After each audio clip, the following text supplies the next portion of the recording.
Bruce Hello, Lee, have you got a smack? hello, and welcome to the Superhero Hub. I'm Sam, I'm Matt. and today we're going to be reviewing, Iron Fist. episode 8, The Blessing of Many Fractures. Yeah, Right, nailed it. right. So off the bat, the start of this episode, obviously, you had Danny go into the penthouse. That is what happened at the Yes. start, wasn't it? Yeah, he Yeah, goes in. Ward. He goes into the penthouse and then he stumbles across a big old blood stain. So I mean, Actor of the Year award has to go to Ward. You know what I mean? He was very convincing. He walks in and is like, "Yo, what's popping off?" And then Dan is like, "Look, you don't want to go in there. You don't want to go in there." He says it like 10 times and he just lets him walk past him. You know what I mean? I was expecting him to be like, "Now you don't want to go in there." He just walks around him. So he sees the And why man. does he not want to go in there?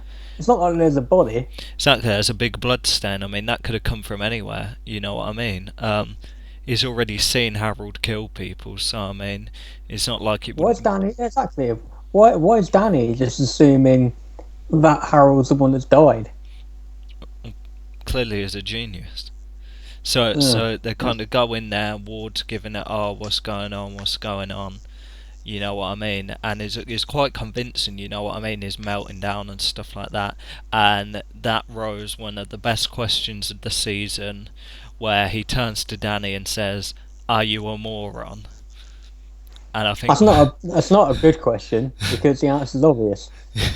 Yes. so yeah, Yes. obviously he was referring to the fact that he thinks he's going to take on Madame Gao, and then, well, Madame Gao, and that was sinister, and take on this whole syndicate by himself, and is like, "Are you a moron?" But obviously that's a very far-reaching question because on more than one occasion he has proven to be um, lacking, as it were. So yeah, I thought it was good as well. Like, he comes in with the bag, and then Danny leaves, and then he plops the thing on the table, pulls out the stuff, and there's like a bottle of bleach in there. I thought that was pretty good because obviously he's gone back to kind of clean up the stain. How he's going to get that blood stain out of that carpet with bleach, I don't know. I think he's hoping there, but you know. Why is he even bothering to have it cleaned up? I don't know. It's not like he's going to live there. Have the face, burn it. Yeah, I mean, who cares? Like when he brings his sister there later, like, what was your plan? It's like, dude's dead. You've cleaned it up. What are you going to say? Oh, look, it's an empty room. Yeah, it was. It's just, I mean, a bit stupid. So obviously, as well, you had it kind of started off with Claire Temple as well, and she had the letter from like prison. So whoever that was referring to, I don't know, because I'm trying to think, who does she know who's in prison, who's a guy? And I was thinking, you know what I mean. So whether that was a reference to something, I don't know. But there was quite a couple of other references as well. So I mean, the kind of A plot is Danny, Claire, and Colleen going to China. And Oh, yeah. while he was pitching the idea, Colleen was like, "Yeah, I'll go," and then Claire was like, "I'll go," and I was just thinking, "Oh, it's a free holiday." Then you know what I mean? It's like, Right. if I was there, I'd be like, "Yeah, I'm coming too." But before Claire agreed to go, she did finally point out some of his stupidity and how basically he has no plan. Yeah, And all he did was he snapped in anger and bit in this bit. Yeah, that hang on. Brilliant. yeah, because I mean, she brought up as well. She was like, when she was on the plane, she was like, "What are you gonna do? Not something stupid. Are you gonna do something stupid?" And I was thinking, probably. I mean, Yeah. obviously that was a far-reaching question, but I mean, to be honest, I was just thinking, yeah, he's probably gonna do something dumb or say something dumb. Um, so yeah, they kind of go off to China, and like the B plot is Joy and Ward with the whole company thing. They've been ousted, and then they're offered like $100 million each to leave, to just back off from the company. And then they're umming and ahhing. Ward wants to take it, she doesn't. So he goes to like that the most annoying board member and is like trying to haggle a deal with him, and then is like, "Oh well, she's rejected it anyway, so forget about it." You know what I mean? And then he's trying to come off like he ain't a baghead when clearly is that board member's like the worst. He's the one who's always like kicking up a fuss and stuff like that. It's like, get out of here, man. Mhm. Head head so far up his backside. It's like, who's this guy who thinks he's so special he can just run his trap? I was like, I'd never have him on no board. I'd be like, you're gone, mate. You know what I mean? So yeah, they get to China and then they're trying to investigate. They're obviously waiting at the warehouse, trying to wait for Gao to turn up so he can kind of kidnap her and then do whatever with her. You know what I mean? Yeah, Try, to do whatever plan he doesn't have. yeah, because it's not really mentioned. It's like, right, I'm gonna get her, and then even Claire brings up, is like, what are you gonna do? Take her to the Chinese authorities, take her to Interpol, and it's just like, I don't know. You're gonna leave the country with her, or are you gonna stay there? It's just like, I'm gonna get her and go from there. So I mean, they go into the warehouse, and it's like, why didn't they just, like, they're snooping around the warehouse, blah blah blah, and it's like, well, and then eventually they show up, just happen to show up, and then Claire's bibbing the horn like, emergency, emergency. Oh, right. Hold on. You've skipped over something I couldn't believe they've written into a show. This is a massive superhero show, and this was part of your plot. The phone slips in the car, and she can't find it, and that's why she has to beat the horn. What Yeah. was the point? That was ridiculous. Yeah, it's They even like, have like the phone. Like, really? it's like That's it? it didn't really change the plot at all, because it's not like, oh, she beeps the horn, they run outside and blow the car up. You know what I mean? It's like, why wouldn't they just give another phone and, like, let her ring? I don't know. It would have Or had, just let her beat the horn in the first place. It was so stupid. yeah. It just kind of alerted her that there were, like, kind of people there, because apparently it's a Mm-hmm. restricted area. So I think it's like, why didn't he just jump out, knock out the two guards, and take her there? But apparently not. He's going to let her go for a walk. So I think they go to, like, another warehouse, and then they bump into this, like, drunk guy who's got to be, like, the best actor ever, because when he was first tapped, his accent was Chinese. Then when he woke up, it slipped to Australian, and then when he was, like, standing up, it was British.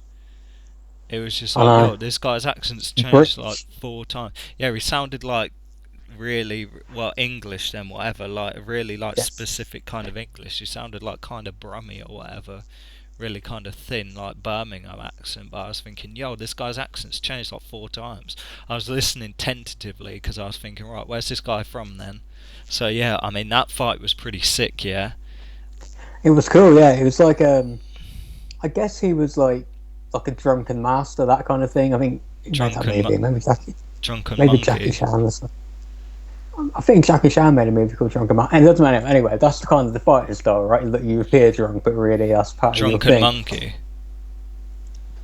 Stop saying drunken monkey. I don't know what that is. That's what the move's called. That's the I'll tell fighting you. style, I'm moron. calling it Drunken Master, and it was pretty badass. And the fight, I mean, I felt it dragged a little, but for the most part, it was great. And it ended strongly with them beating the crap out of him.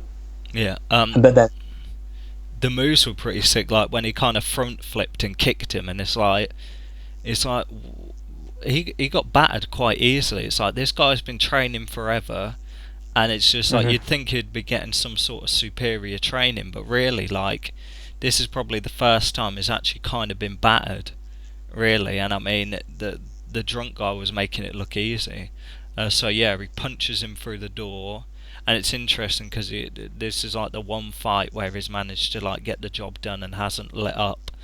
So yeah, and then he decides he's going to kind of start smacking him in the face. I mean, there was kind of underline about, being in control and stuff like that. And it's like, oh, I've been training for 15 years to be in control of everything. It's like, oh, well, you just I'm sit getting there. sick of hearing that. By the way, it's like every episode he has to mention it. Yeah. Like, we get it, but yeah, I Well, think Claire obviously came not. in. He don't get it because he slipped.